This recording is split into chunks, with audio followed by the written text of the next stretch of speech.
मैं अपने आप की बेइज्जती बर्दाश्त नहीं कर सकता। तो तकरीर करके ये कहा कि मुसलमान खवातीन की लाशों को खबरों से निकालकर उनकी अस्मत रेजी करनी चाहिए। बीजेपी आपकी वजह जीत रही है, मुसलमानों की वजह से, कि बीजेपी मुसलमानों की वजह नहीं जीत रही है। बीजेपी के जीतने की वजह दूसरे नाम निहाद सेकुलर पार्टियों की नाहिली है। मशरिक न्यूज के नाजरीन आदाब, इस समय हम मौजूद हैं कॉन्स्टिट्यूशन क्लब के स्पीकर हॉल के अंदर।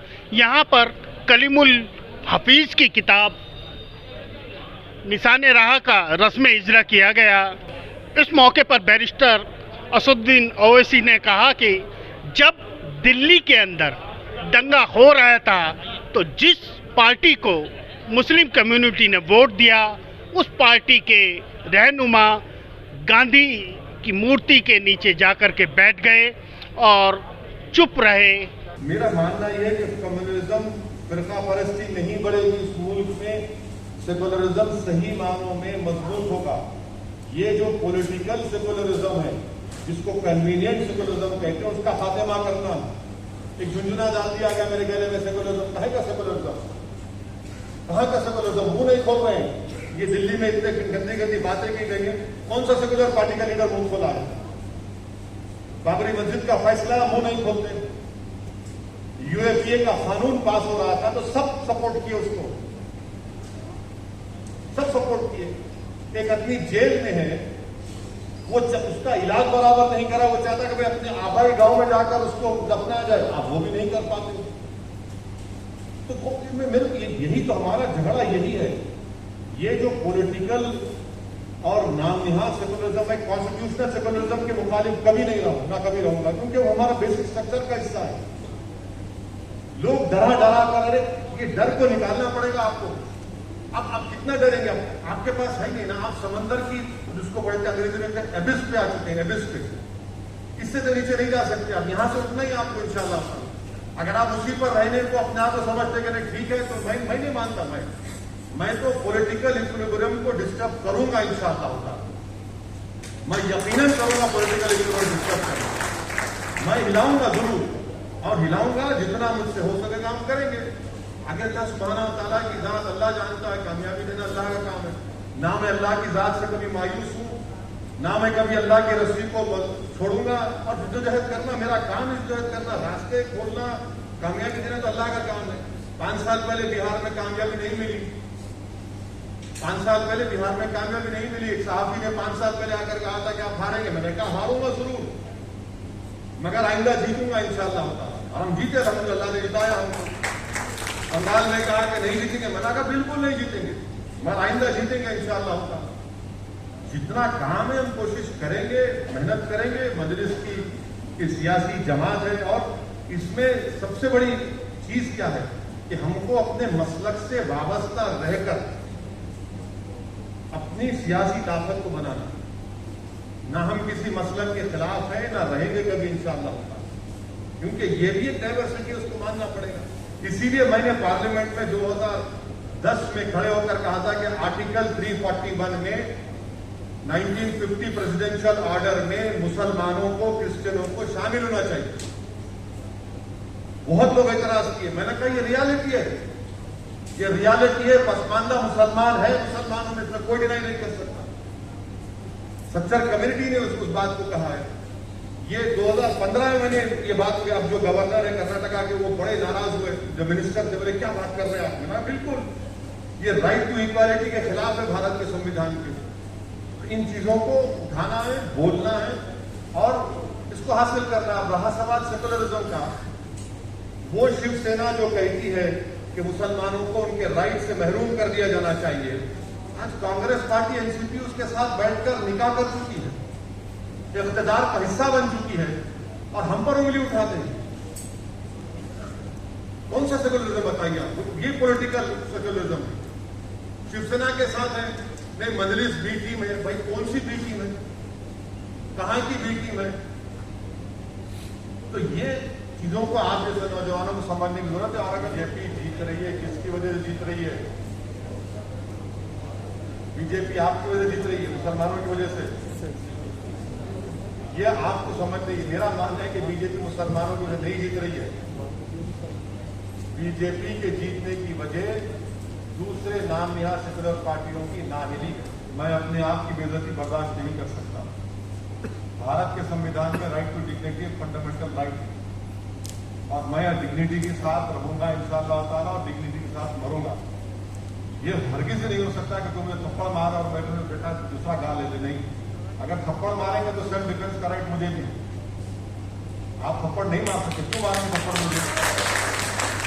किस बुनियाद पर मारेंगे थप्पड़ आप मुझे?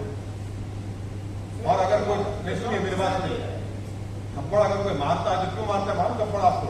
क्योंकि उसको मालूम कि उसका माई बाप ऊपर बैठा हुआ है। उसको मालूम कि माई बाप बैठा हुआ है और हम थप्पड़ भी मार सकते जो चाहे बहुत ही जा सकते। तो थप्पड़ क्यों मारेंगे? कितने थप्पड़ खाएंगे हम लोग? अब बचाएंगे आपको? गांधी नहीं बचाए कह रहे हैं।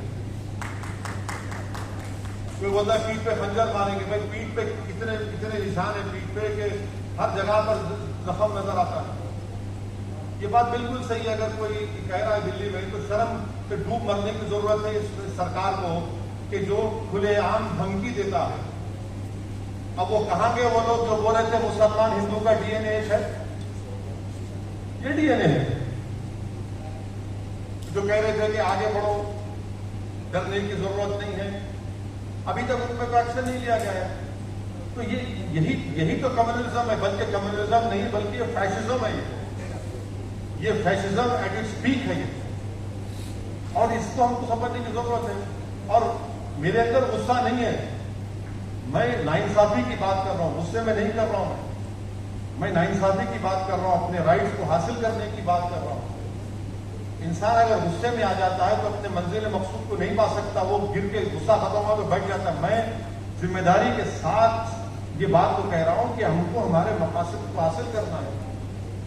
और क्यों हम किसी को थप्पड़ मारने देंगे? भाई क्यों मारेगा कोई हमको? ये क्या बात है कि मैं उसको मानने तैयार है? किस नहीं। भारत का संविधान में जान बचाना ये राइट टू लाइफ है, फंडामेंटल राइट है। और हम ये किसी को इजाजत नहीं दे सकते। कैसे देंगे हम कैसे इस चीज को खामोश बर्दाश्त करेंगे? हमको पॉलिटिकली डेमोक्रेटिक वे में इसके खिलाफ आवाज उठाना है। हज हाउस नहीं बनाएंगे। क्यों नहीं बनाएंगे हज हाउस? हज हाउस बन रहा है तो वो तो हज एक्ट के तहत बन रहा है। आप नहीं बनाएंगे तो क्या बनाएंगे फिर आप? मुरादाबाद में घर खरीदे, पैसे देकर खरीदे, भूख हड़ताल पे बैठ गए तो मुसलमानों को घर वापस करना पड़ा तो क्या करेंगे?